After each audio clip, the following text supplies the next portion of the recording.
Balitang Q, senyalis ng Pinoy na kung saan.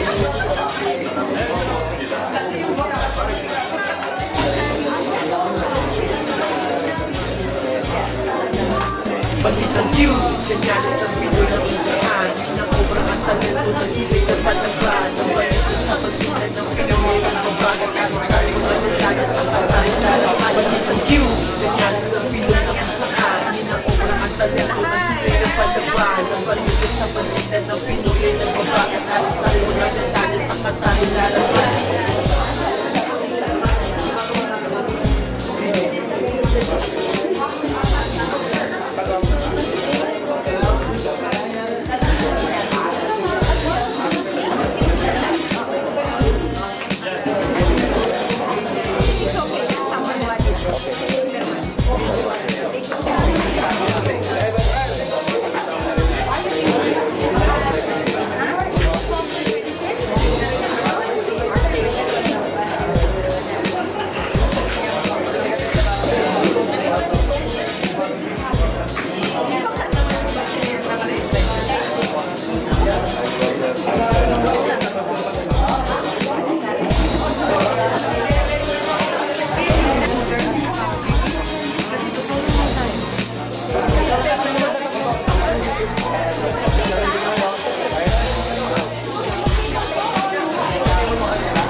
Magandang umaga po mga kabalikad. Narito po tayo ngayon sa Heti Compound kung saan nagaganap ang pre-medical mission ng CIASI Association.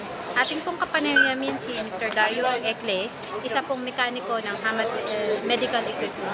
Sir, tanong ko lang po kung paano po ninyo nalaman yung tungkol po sa pre-medical mission? Kanina lang po umaga ko nalaman nang ako'y ng duty. Kasi itong araw na to ay Biyernes at overtime namin. Kaya nang pumunta ko ng NACE, nakita ko na mayroon ng mga tao na kagaya ko rin mga Pilipino nagpunta rito para mag-ikayat ng tinatawag na medical mission. Kaya nalaman ko. Ano po bang napapansin yung pangangailangan sa inyo kung bakit napapunta po kayo ngayon dito sa Bicol? Kailangan ko lang mag-check ng BP ko at saka yung blood sugar. Yung extra. Isa lamang po si Ginoong Dario Ekle sa dumalo para dito sa isang pre-medical mission na ginawa ng CIASI. Maraming salamat po, sir. Ito pong mali si Gege, nag-uulat para sa Balitang Q. Hi, sir. I'm Riza from Balitang Q. I just have a few questions. In regarding to what is going on right now, what made you decide to accept the invitation of CIASI to help the medical mission here in your compartment? Anything help my staff, I like to do it.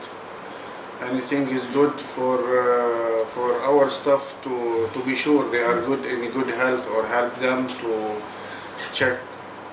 I like to help anybody who's I appreciate what you are doing. It's not an easy job and it's for free. So it's very nice and I like what you did. In the future, sir, are you going to accept any invitation? Yes, why not? Depend to the approve of my management. I can take the approve because my management, they will approve it. So if my management approve, why not? Okay, sir. Thanks a lot for you and for your staff.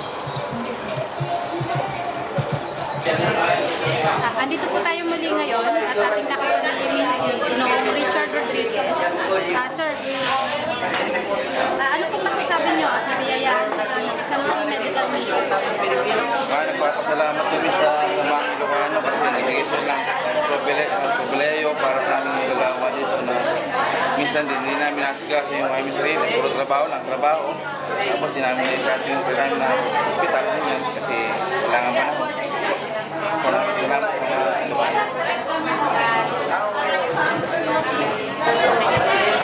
This one I know no pain. Okay? No pain? No pain? pain. This one. No pain? There is pain. There is pain at the back. Okay. Wake up.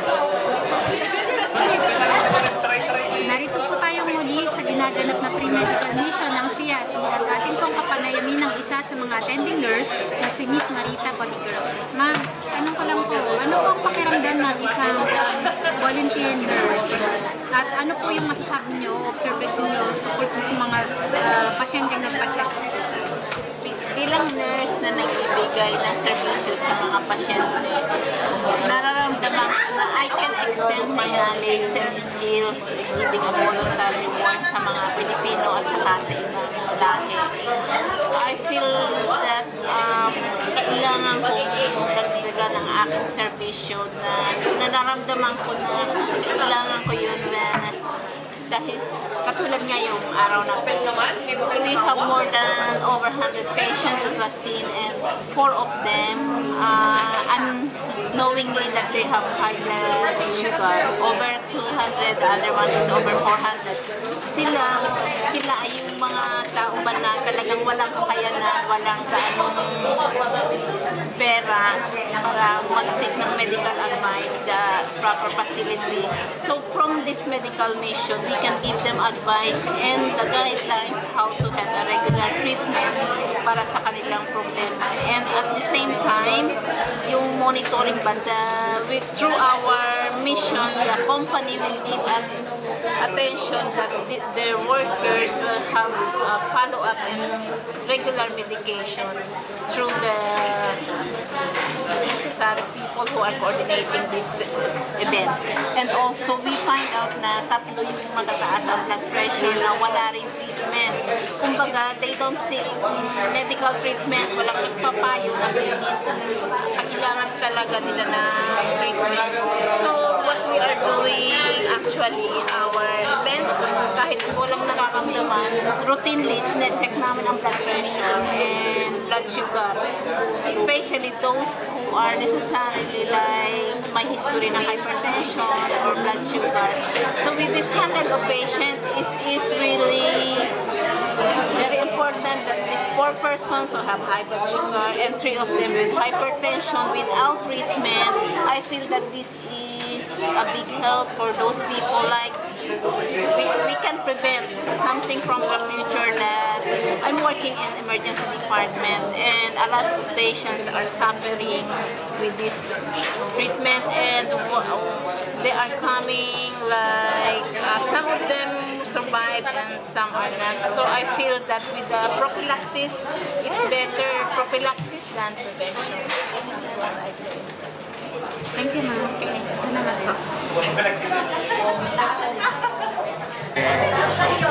Bilang Pangulo ng Samaang Ilocano, Qatar, kami po ay lubos na nagpapasalamat sa Al Jaber Company na payagan po kaming makapag-conduct ng free medical mission po dito sa kanilang kampo, dito sa industrial.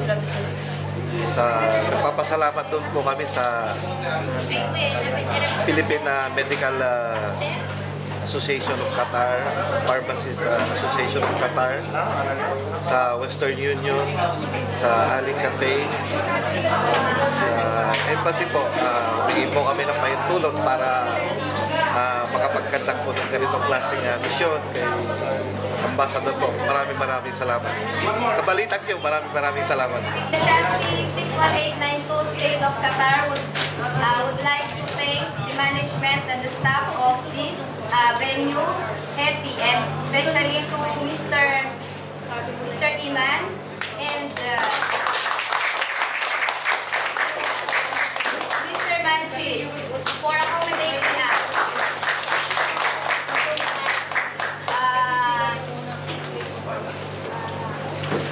On this time, may I call our beloved National President, Mr. Pacholo Mejia, to give his message.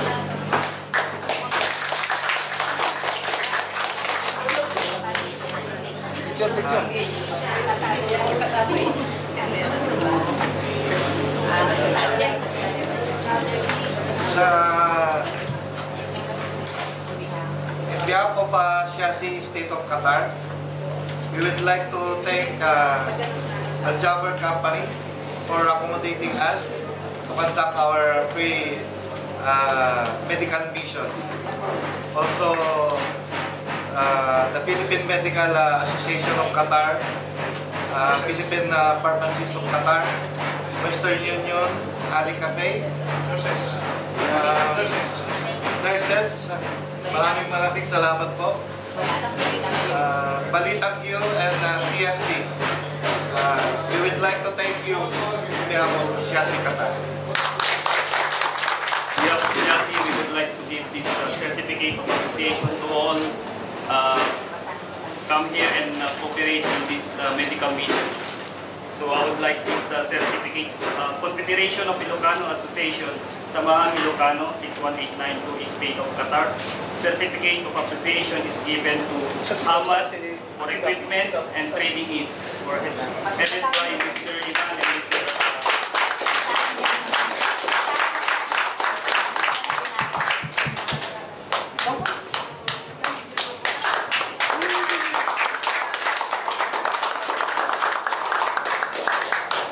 Sir, can you give us a simple message to us? Simple message. I thank for everybody, and I appreciate what you are doing, and hope to meet you next year. Wow!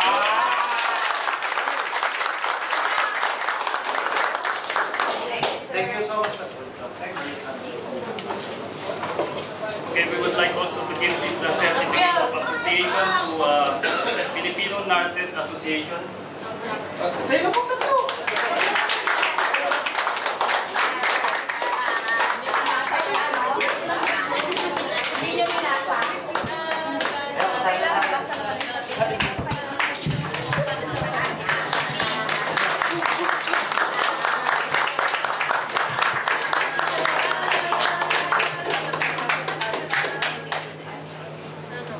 Then also, we would like to give this certificate of appreciation to Filipino Medical Association in Qatar. Yes.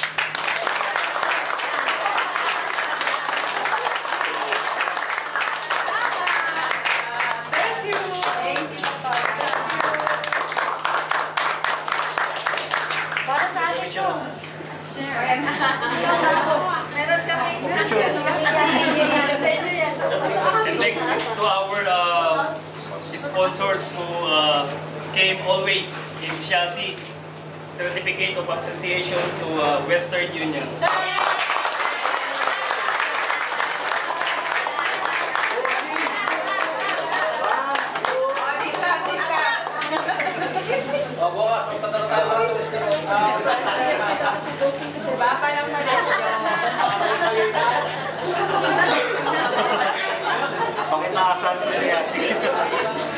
And this certificate of appreciation we will give also to our horse or Ali Cafe.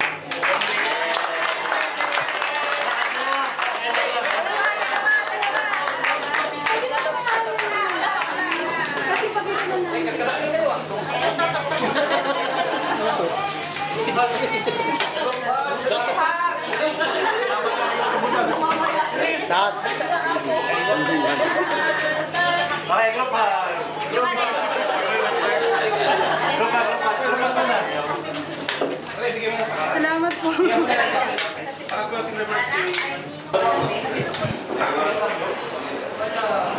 Narito po tayo muli sa nagaganap na medical mission ng Shiasi. Ating pong kapanayamin si Ms. Janet Macusi, sorority president ng Shiasi. Ma'am, tanong ko lang po kung ano pong obserbasyon sa naganap na medical mission at ano pong pinagkaiba nito sa ginawa niyong medical mission ng nakaraan. So far, masasabi ko, successful naman siya kasi nakipag-cooperate yung, una-una nakipag-cooperate yung venue at saka yung mga empleyado nila. Then, sa nakaraan, compare sa nakaraan, kasi mas ano siya kasi doon eh, mas parang nasa city siya. Ito, nandito kami sa national, kasama talaga mas limited yung delegates dito compare sa 2011 na medical. So far po, 115 yung delegates na dumating ang pag-participate. And then sa mga naging mga pasyente, meron naman pong mga siguro 5 ako napansin na kailangan ng tingin sa doktor, kagaya ko, kasi mga kasamahan ko na mga may kasamdaman ng na kailangan na talagang magpatingin. So, salamat sa medical mission kasi nalaman namin na nabigyan kami ng pagkakataon na kailangan na pala namin pa-doktor, di pa namin namamalayan eh. May nararamdaman na pala kami. Naragsak ang Pasko at narangkay, karalo tayo rin tayo amin. Amen! Okay!